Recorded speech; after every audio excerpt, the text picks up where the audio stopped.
The year is fall, 2015. The day, October 5th. One Punch Man was a show that moved literal mountains, not just in the anime community, but everywhere and everything that has to do with pop culture. You know, when this show came out, it kind of felt like the whole world's problems came to a screeching halt. Whatever you were dealing with at the time, it did not fucking matter, okay? Oh, I heard that you just recently lost your job. Damn. Oh, your pet guinea pig just died because it choked on the minuscule piece of food that you gave it and couldn't save itself like the useless waste of oxygen pit that it is? That's tough. Oh, I heard your cousin just passed away because he was fighting through a severe case of stage 4 throat cancer. Dang, not gonna lie, that's kind of sad, and nobody should really ever go through that in their lives.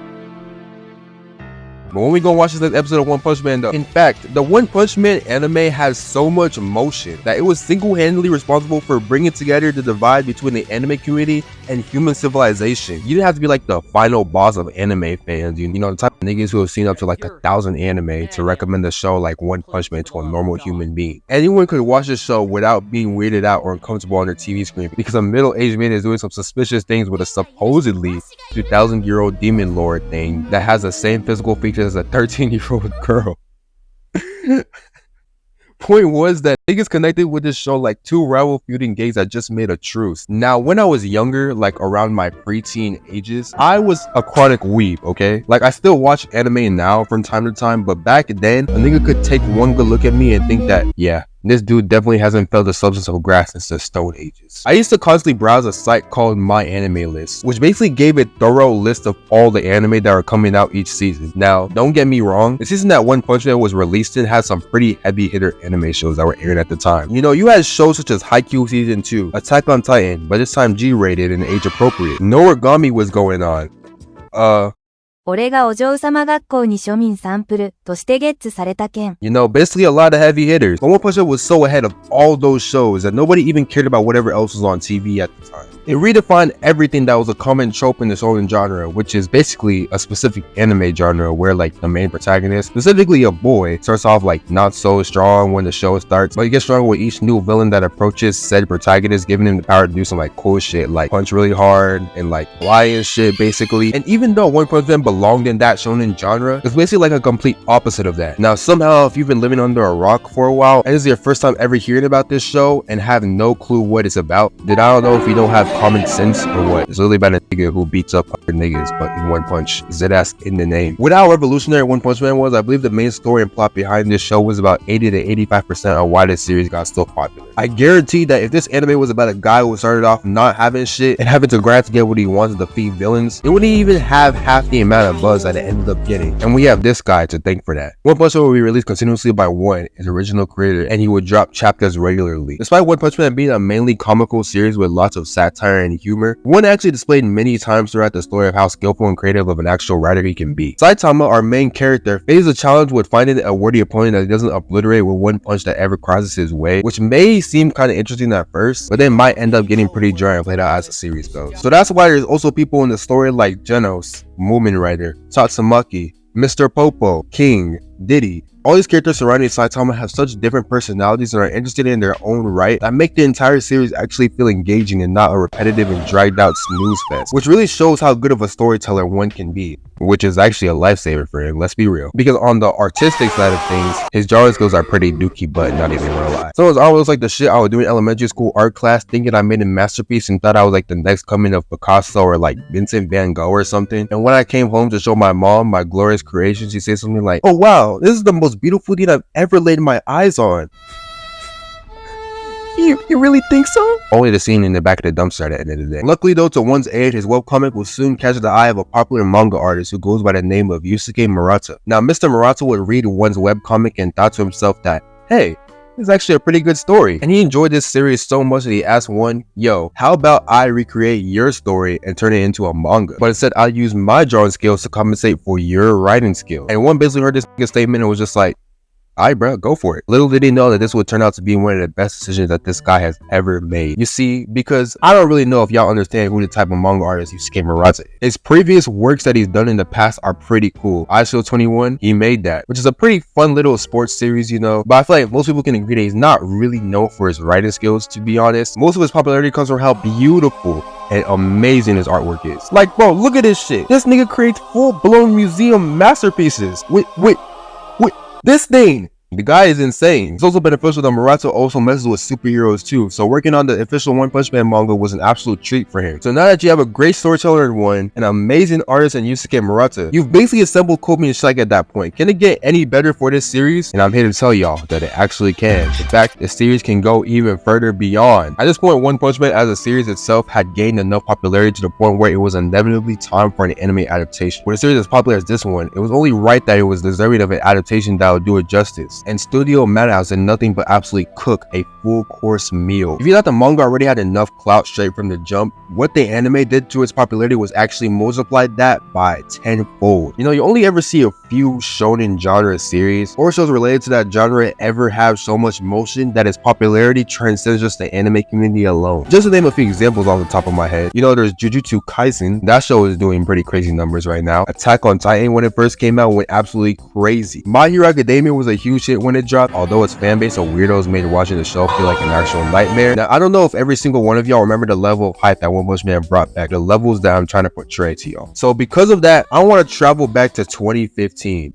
Damn, what a year this was. We had lots of great music, Vine still existed, and niggas was wasting perfectly good water to land water balls on table surfaces after flipping them. Straight from the first episode, One Punch Man was already a global sensation. Every single week a new episode dropped, it would rack up millions upon millions of people tuning in every time. You just have random clips on YouTube with short scenes from certain episodes with an absolutely disgusting amount of views. And we're not even talking about no weak shit either on some 1 to 2 million views max. Like, these small 2-minute clips would have like 100+ million views on them, dog. The opening alone, as I'm writing this video, has about like 80 million views right now, which is a crazy number to think about. I mean, like, that's probably more views on just a 1-minute 30-second song than your favorite rapper has combined. Since the show was called One Punch Man and the main character defeats every single villain that comes his way with a single punch, as I mentioned before, I remember pretty vividly this premise would spark a huge discussion that was being had around the anime community circling around Saitama's abilities, because if he's able to beat all these strong ass, big ass villains with one punch, that would rank him higher among some of the strongest anime characters of all time, right? You know, in fact, because of these abilities to remember destroying niggas in one punch, he could probably beat people like Goku in one punch, right?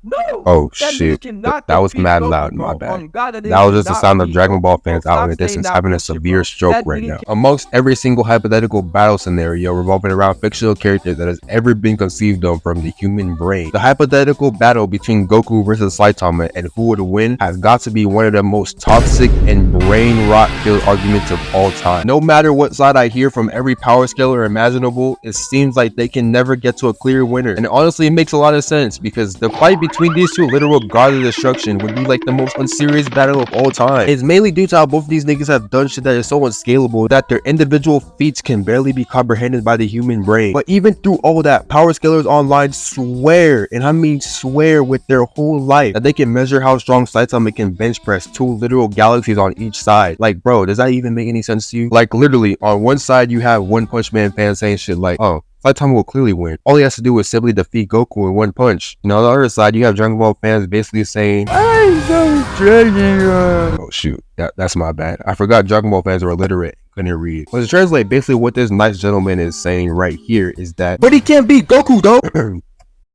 But anyways, One Punch Man's amazing animation was obviously one of the main reasons this show reached its level of popularity at the time. Earlier in the video, I mentioned before how Studio Madhouse did an amazing job bringing One's storytelling and Murata's art to life, but clearly I didn't give them enough flowers for how great of a job they truly did. Season 1 only consisted of 12 episodes, but each episode did not lack one bit in having a smidge of lazy or rushed animation. Bro, they literally took care of this shit like it was a mother taking care of a newborn baby. Usually when I'm not making videos or doing something remotely productive in my life, I'm probably doing things like watching TikTok or sleeping a lot, but mainly watching TikTok. And if there's one thing TikTok has done to my brain, is absolutely fried the hell out of my attention span. I'm not gonna lie, I think I currently have the same attention span right now as I did when I was 11 years old. That's pretty bad. Low-key, I gotta fix that. So because my attention span is so cooked, watching long, slow-paced anime with like mediocre animation wasn't really my cup of tea, man. I need that shit that makes me go insane. I need that hype, crazy shit. One Punch Man was that hype, crazy shit. Keep in mind, this anime was made in 2015. Anime was not looking this good in 2015. I mean, if this show was released sometime last month, you wouldn't even be able to tell the difference for real. Bro, what other anime had animation in 2015 looking like this? Or this?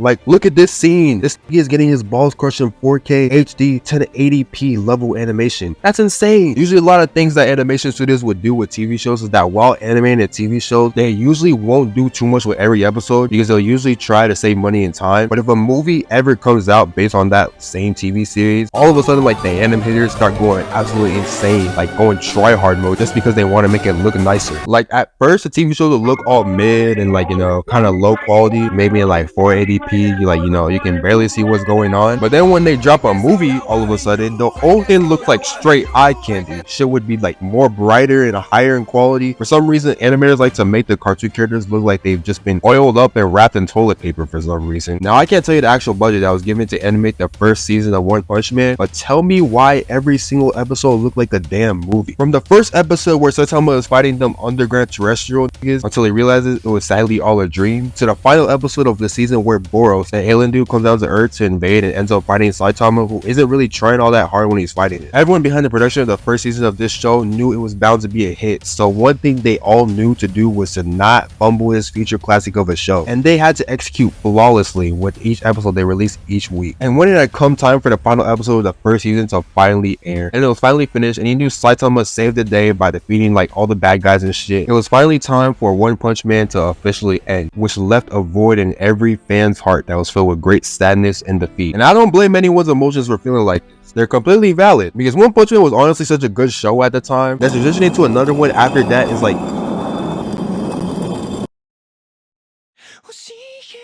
damn near impossible. Everything else looked mid compared to it. You could probably say to me that, well man, it's alright. Hunter x Hunter is on, you can watch that. But like, I mean, Hunter x Hunter is cool, but I don't really feel like watching that right now. Then you could probably say, oh, okay, that's probably fine. What about One Piece then? That show is always on. Did you just say One Piece?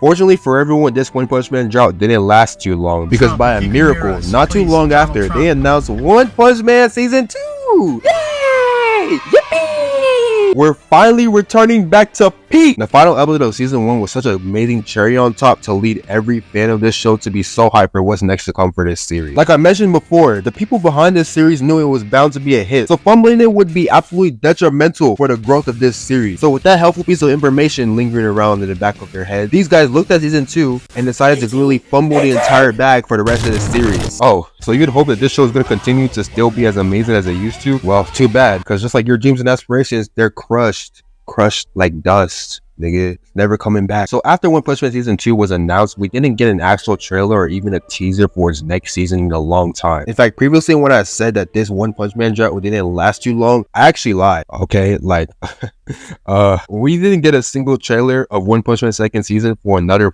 4 years, man. I mean, like, if we put it into perspective, bro, people get into high school and then are able to graduate high school after 4 years before another season gets released. But despite this seeming like a long period of time for a TV series to come out, it's actually not quite uncommon for shows to do this, if we're being real. One example is Attack on Titan, with its first season being dropped in 2013, and it took 4 years for them to drop a season 2. Keep in mind that Attack on Titan's first season had 24 episodes in it, but the second season only had 12. And I don't know about y'all, but if I had to wait 4 years for a big ass downgrade like that, I'm crashing out. I'm not even gonna hold you. I don't care if you decide to read the manga during that period. But luckily it was eventually all good, because season 2 turned out to be one of my favorite seasons of Attack on Titan, due to the amount of new stuff we learned about the show compared to season 1. Plus the animation was still crazy good, so I honestly had no real complaints for real. The 4-year wait was honestly well worth it. Now, using that logic in One Punch Man's case, the 4-year wait of One Punch Man Season 2 is also going to be well worth it, because Madhouse is just going to come back to deliver us with amazing production again, just like they did last time, right?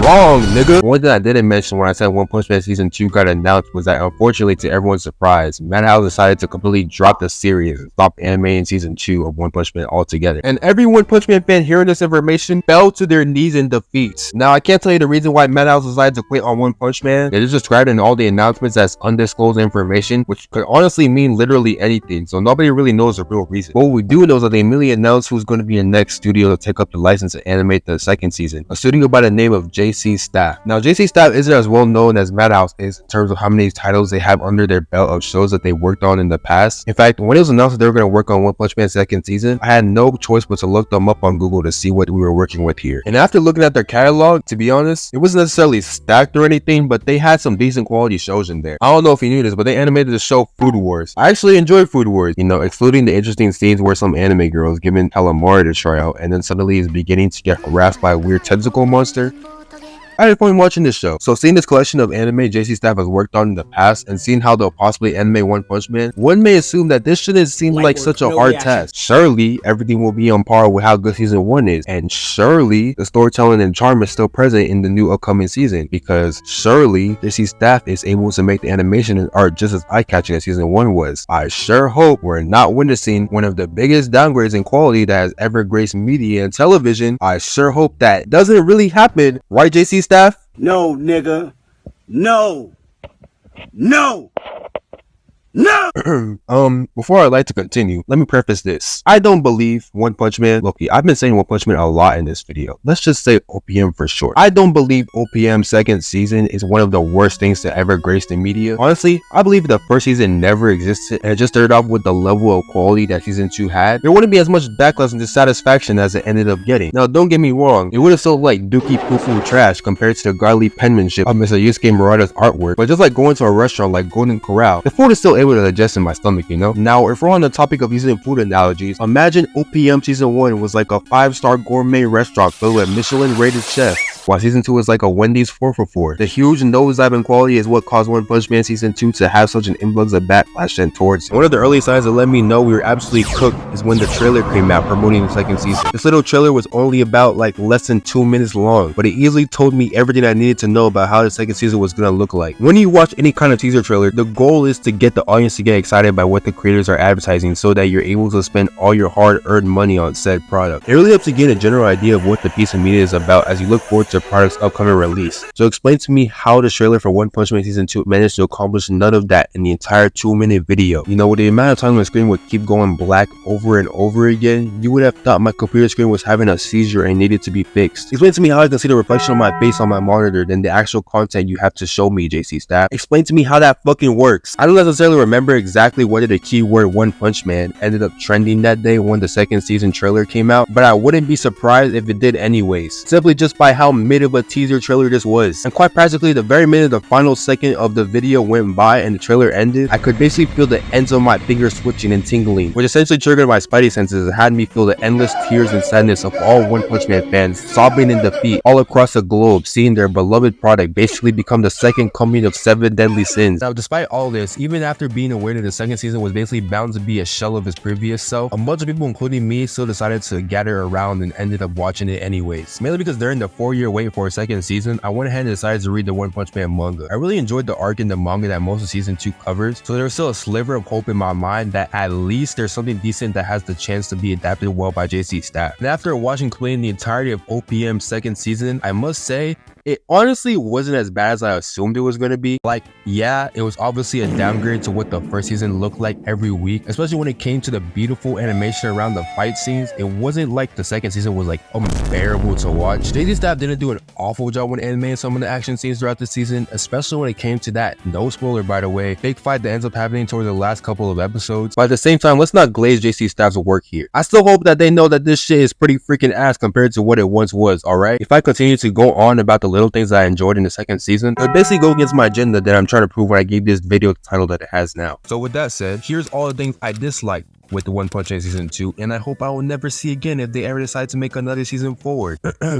Now, to start off, we have the CGI. The CGI in some episodes is so damn terrible. Why did Genos's arm go from this to this? They turned his arms into Beyblades, bruh. The only excuse most people would give JC Staff for the excessive amount of CGI would usually be that it's because of how animation studios are like on a time crunch when animating, so they gotta resort to CGI, which is cool. I understand. Not every studio should be on some Mappa hamster wheel of death type timing, but at the same time, make it where this bug nigga isn't looking like the boogeyman in my nightmares, okay?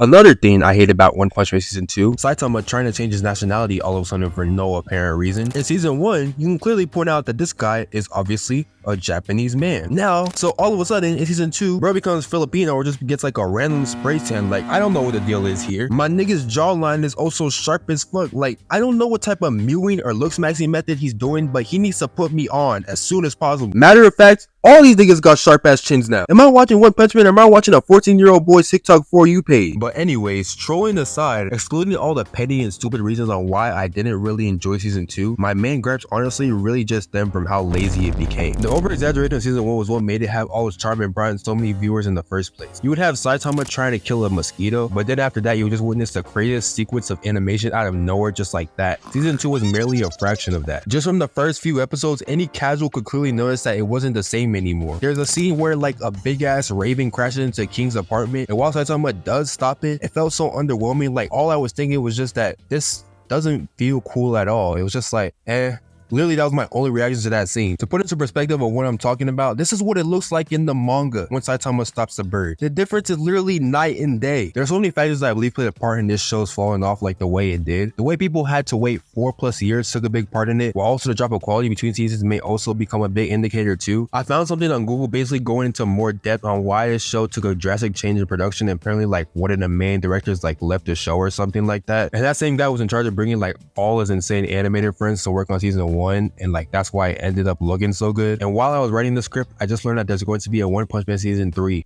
5 years after season 2 ended. Now, I don't know if y'all noticed, but keep in mind we're still in the Monster Association arc, which is basically the longest arc in the series. By the time this arc is over, I'll be attending my grandson's high school graduation. And guess who's in charge of animating it? Just guess. If you said Mappa, then you're wrong. You're messed up. Do you want to see these poor animators ever see their families again? It's JC's staff again. I don't know if you can tell already by my voice of how enthusiastic I am to hear about these niggas spitting the block to reanimate this shit for a 3rd season. For those of y'all who have somehow made it this far into the video, y'all may assume that this entire video was just a hate speech on the One Punch Man show as a whole. And, you know, while that may sound like it's true, I actually hope for the best when it comes to the future of this anime series. The manga and webcomic are still probably going to be pretty fine, if we're being honest. Nothing is really going to happen to those two, and there's always going to be a pretty big fan base that follows the series, so it's not even going to be cooked as a product in the long run. I mean, the trailer for season 3 literally has over 5 million views on YouTube. People are still bound to be attached to this show regardless. But you know, sometimes in my bed, I always start to reminisce and, you know, wonder what really could have been. How this show could have been way more than just a quick 2015 meme. How this show could have had a literal cult fan base behind his back on some Dragon Ball.